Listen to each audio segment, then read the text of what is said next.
All right, gang, welcome back to the Barker Family Farm. It's January, and have accomplished what we kind of set out to do between the last episode and this one. I had the guys come back, put down some more gravel for us, and had them construct a shed for us between when I left you last in December and now January. So it's all been accomplished. We've got a little bit of room here if we want to add something over here like we were talking about before. We'll see what we decide to do.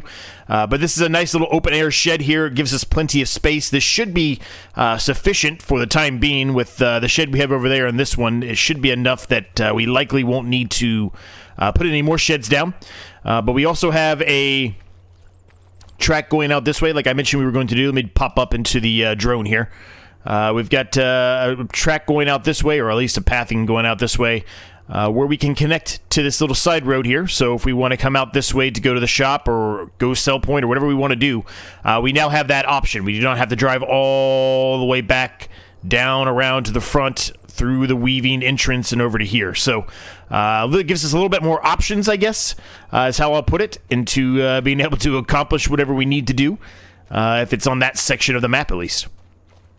So we're back. We're going to go ahead and start working on finishing up the rest of the plowing here that we started. We're also going to probably finish making the fields over here as well today. That's really the main objective today, is get these prepped and ready to go for spring so we can actually start putting something in the ground here. And we're going to turn on the GPS here. Actually, we can't turn the GPS on. Ignore that. Ignore that. You didn't hear me say that. Soon enough, we'll have the GPS on here. This actually has a little bit more hill to it than I expected, as you just saw there. There's a bit of a drop there. I thought this was almost entirely flat, but it looks like there's a little bit more of a hill here than we expected, so. Still have the same plow from the last episode. We're still leasing it. Did incur a little bit of a leasing fee for holding on to it for so long, but that's all right.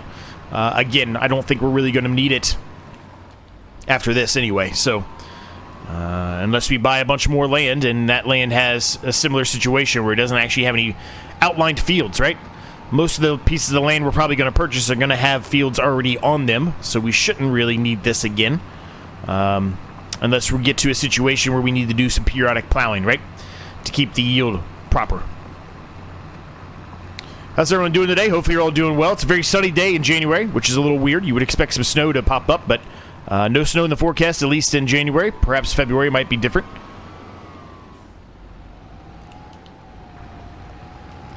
Sharon thought she had somebody to come visit the farm soon, but that person ended up backing out. I'm not sure if maybe they were just in the process of wanting to buy the land to turn it into a subdivision or something like that themselves. I have no idea, but they have backed out, unfortunately, so still out there, still trying to find a buyer. It is January, though, so the odds are probably pretty low we're going to find one till it starts to become spring or even summer, right? People are going to want to see the farm in full, capacity, I guess is how I'll put it. They're not going to want to come look at the farm when there's really not a whole lot going on.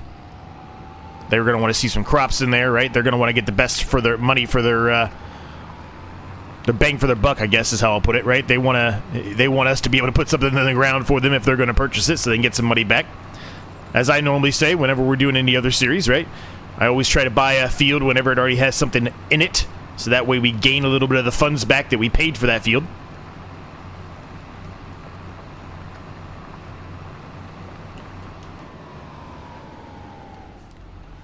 So, like I said, today we're going to get this field done, and then we're going to add, I think we're going to do 2 more fields over there, I think. We might end up being 3, but I think for the time being, at least my mindset is to do 2 over there. One will be significantly smaller than the other one. One will be probably a more traditional squared or rectangled size field, where the other one will be kind of awkwardly shaped, like most of the fields we have here.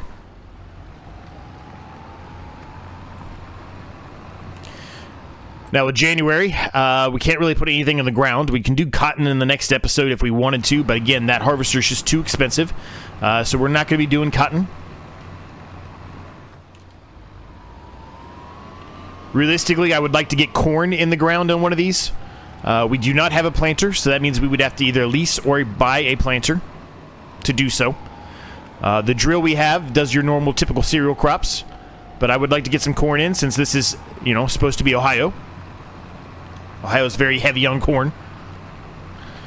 So I'd like to get some corn in. Realistically, probably at least 2 fields of corn.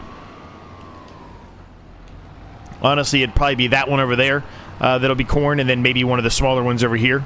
It's kind of what I'm visioning, at least, at current.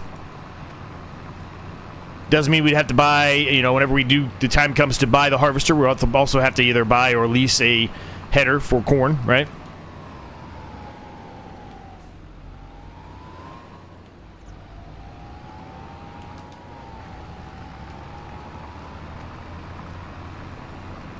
And I am missing, for some reason, I feel like I'm hitting the edge, and I am not. I am missing bits left and right here.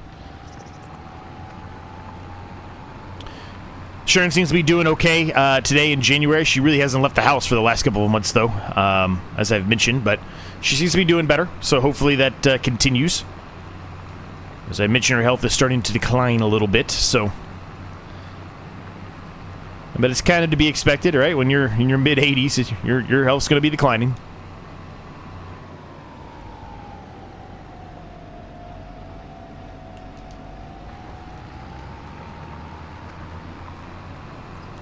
Doing a little bit of a untraditional plowing method here. We're not really going in straight lines, but it's alright.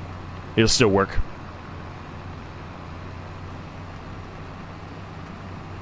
What do you think about the extension over there? What do you think about our new little shed over there? I think it's going to be good, man. We've got a lot of...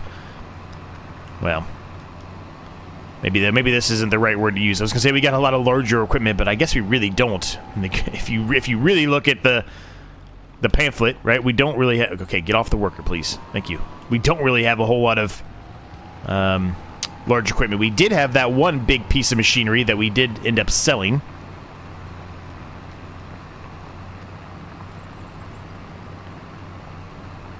Just wasn't something that I wanted to continue to do here on the farm, so we decided to get rid of that and make some changes.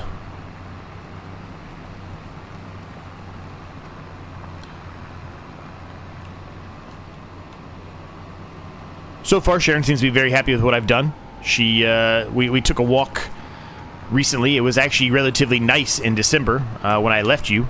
There was a day where it was in the 50s, so that was relatively nice. A little cold for her, she said, but it was relatively nice. So we took a bit of a walk. I showed her some of the stuff that I've been working on over here, some of the plans I had, and she thought it was great, and it could definitely bring some value to the farm itself, right, when she tries to sell it.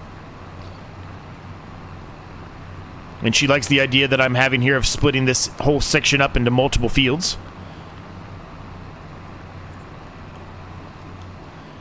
Talked to her, and she said that Frederick was kind of utilizing this weeded field. They didn't really spend a whole lot of money on it, but they would just mow it when he was around. He would mow it and then just bale it up.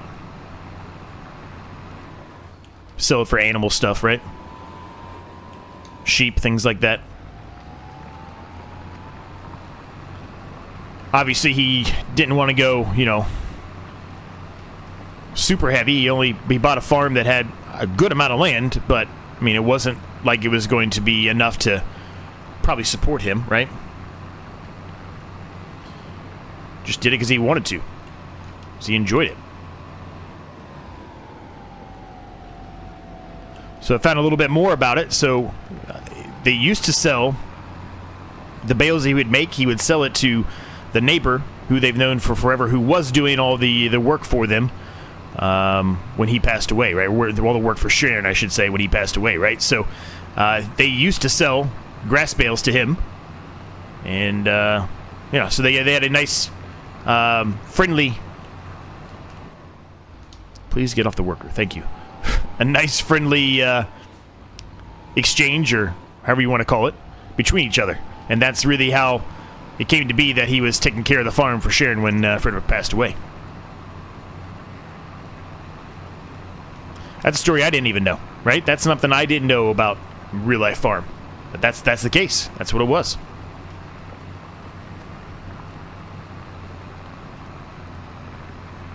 Which I think is great, man. There's not a whole lot of nice stories like that anymore. I feel like if there are, you don't really hear about it. But I feel like in the farming world, that is very much a case. That is always happening for farmers. They're always trying to look out for each other.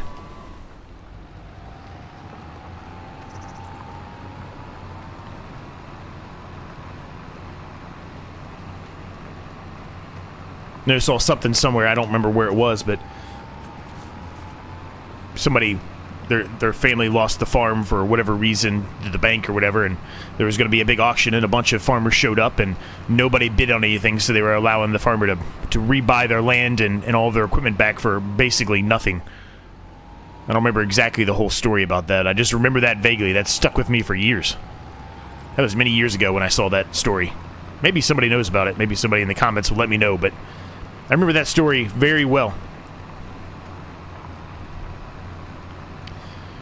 Recently just finished watching the rest of Clarkson's Farm Season 4. I get a bit of that with that as well, right?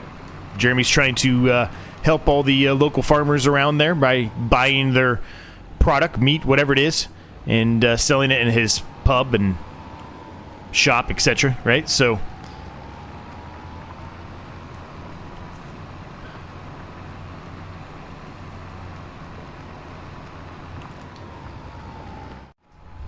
all right, we are done with this field. It's prepped and ready to go. Just need something put into the ground here, so that's good. Pretty happy with that. We'll get a little bit of a bird's eye view. I'm going to get the drone out really quick here, and then we'll get started over there. Let's just take a look at it from the bird's eye view. Yeah, that's good. That's a good sized field. I would say it's our third biggest field for sure. It's definitely bigger than this one. The next field, actually, I'm going to... I kind of had to rethink a little bit. As a matter of fact, I need to realign that. That was not the best job there, is it? Oof. I can fix that up. I think what I'm going to do, though, I'm going to leave a little bit of space between this field and the next field. Normally, I'd probably put it pretty close, but I think I'm going to leave some space. And the reason why I'm saying that is because I have a vision to buy this plot of land. It's very expensive. Very, very expensive. But if we can buy it, I can then put a small track that comes through here, knock down a tree or two here, and then we can get access to this field without having to go all the way down to the end of either side to get there. I think that makes sense. I think that's the way that I want to go next, because, you know, our goal here is just to try to, you know, build the farm up and expand if we can for the ever-looming time period when Sharon decides to finally sell it to somebody that she hopefully finds that wants to keep it as a farm, right? So I think putting a track here would make sense. It gives us easy access to our silo, to our shed extension, and really to go back to the main shed as well. Yeah, I think so. So, I think given that understanding, let's jump back into the tractor here. I'm going to make sure I give myself plenty of space because I need to clean that up and try to straighten that out, as I mentioned, right? I think something like this probably makes a lot of sense. There's enough room, I guess I should say. Give myself a little bit of space here because there's a little bit of an area that kind of cuts in a little bit there. Yeah, I think that's enough room. Now, can I keep it straight? I don't know. Well, hopefully so. But if it's not perfect, it's not perfect. I can always come back and touch it up later on, like I mentioned. Just like I'm going to do in that field. Do the same thing.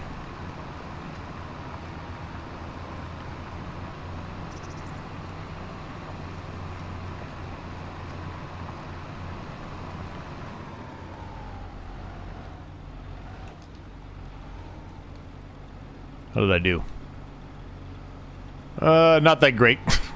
That's alright. We can touch them up. We can touch them up. Not a big deal.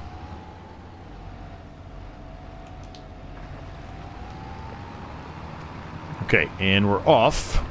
Now, as far as how far I want to go down this way, that's a great question. I probably should get in the drone again. Honestly, I think this one can be a little bit of a smaller field. So maybe like here. And then the rest of this can be a triangle-ish field, right? So yeah, not much further, actually, from where we're going now. Not much further.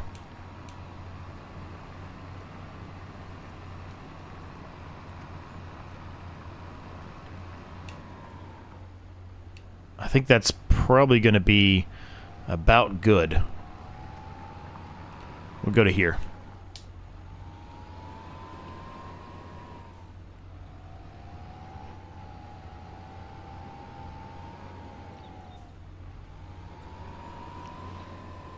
So let's get into this, gang. We'll knock this out. It shouldn't take too long once we get it all set up and ready to go. But we'll get this field done. We're going to get that field done as well. Yeah, we'll be good.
Okay, well, we are done with those fields, so we can go ahead and return this. I'm going to take this back up to the shop so we can return it.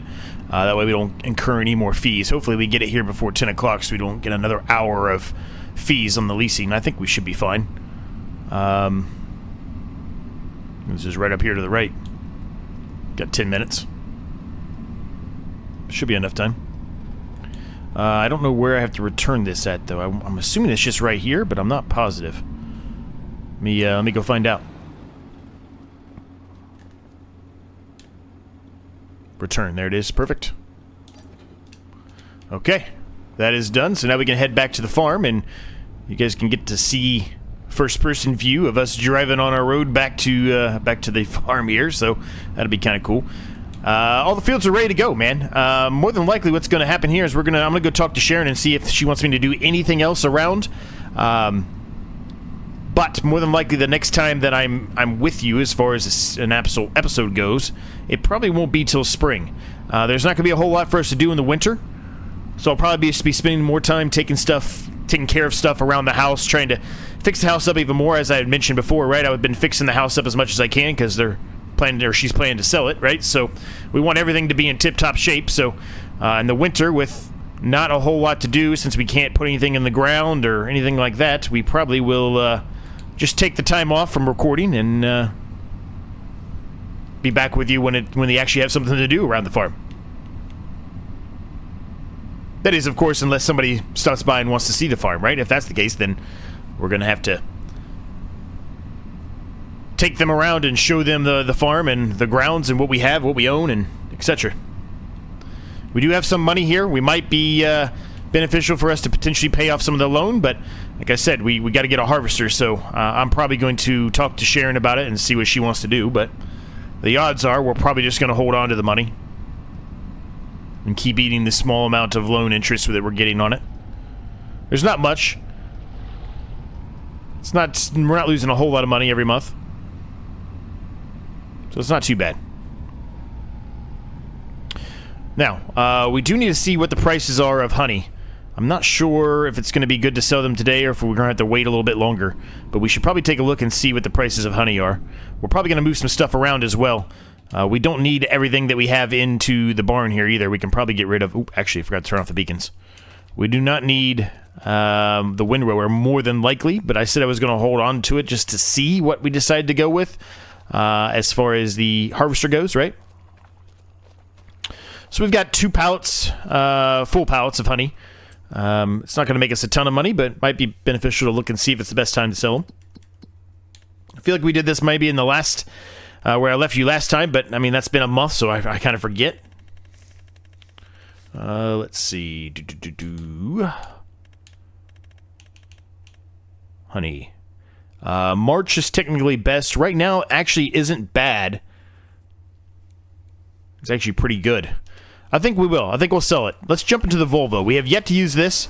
We've got to make a decision on this still as well, right? This has been sitting here for a number of episodes now. We're on episode 4, I believe, right? So we've done 4 months, and this is the first time we've used it. And it's going to be great for things like this, but this is all we're going to be utilizing it for right now is the honey. So is it really worth the cost for just to sit there and continue to rust? I don't know. Might not be.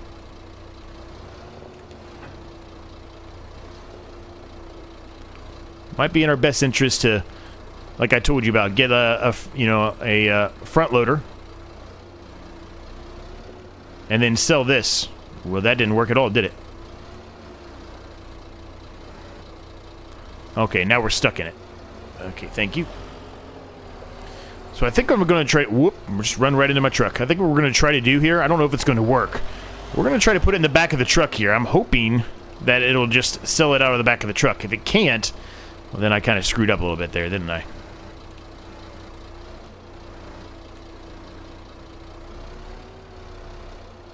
Okay, this is not going to work. I got one in there. Not well, but I got one in there. I really thought this was going to work. I probably should have tested this out before I tried it, huh? Okay, well. Well, that went well. Okay, after many trial and errors, I finally got them on there. It was not the most elegant way. Now I just have to hope and pray. I'm just going to leave this here for right now. I'm just going to put the forks like this a little bit. Keep them out of the way. I just have to hope and pray. I think it does have straps. Yeah, it does have straps. I was going to say, I think my truck had straps on it. At least I think I put them on there. I just got to hope and pray that I'm able to sell them out of the back of the truck here, right? And I don't have to remove them. If I have to remove them, I better hope they have some kind of a forklift, front loader, or something. Wheel loader, anything. Where are we going with this honey, first of all? It doesn't really matter. Based off of that, I'm going to go to the cereal factory. It's closer. It's the same price. And I don't know where this is. It's actually behind us. Okay. Well, let me back up here. We'll go out our new track. Hard to see with the honey back there. I can't really see out the back. Hopefully I don't run into anything. I think we're good.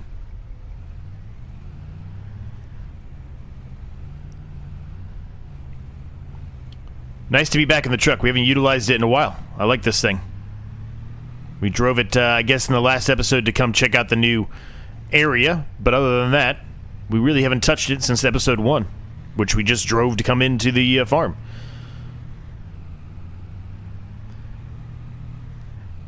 And this is really what we're going to have to do for the honey for the time being, right? We don't have any kind of flatbed or anything like that, so we're going to have to use my own truck to go and take and sell the honey. We are cruising. 60 mile per hour. This is fantastic.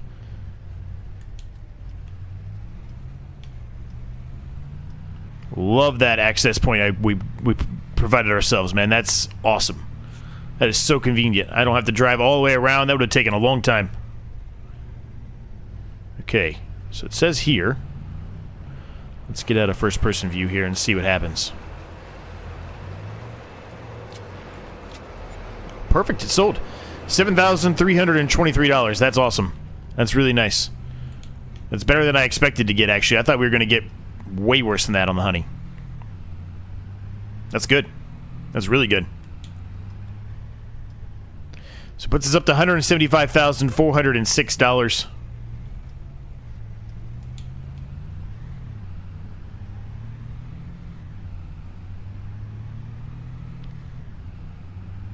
So we'll take the truck back. I think I'm going to put the truck actually in the shed now.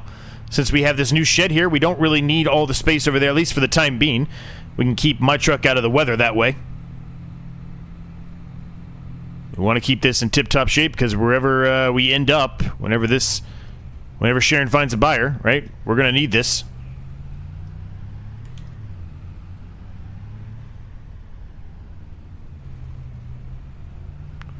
Put it down here on the end, I think.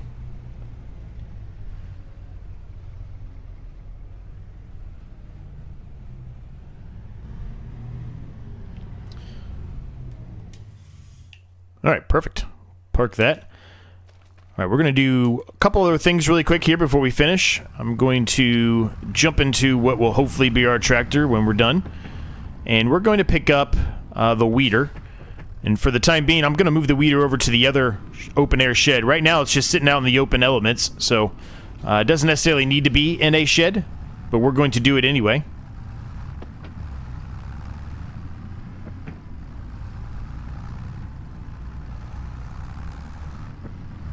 I think it'll be better served over here, under a little bit of protection.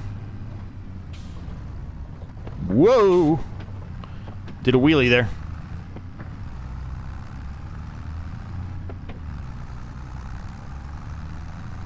Rain's in the forecast, so I think rain's supposed to be here between 11 and 12 o'clock, so we're going to get done in just enough time. So I'm going to back this up, gang, and we're going to leave the episode at this point. A little bit of a shorter one, but as I mentioned, we don't have a whole lot else to do. So when I come back with you next time in the recording, it'll probably be April-ish, maybe May, somewhere in the spring-ish time period.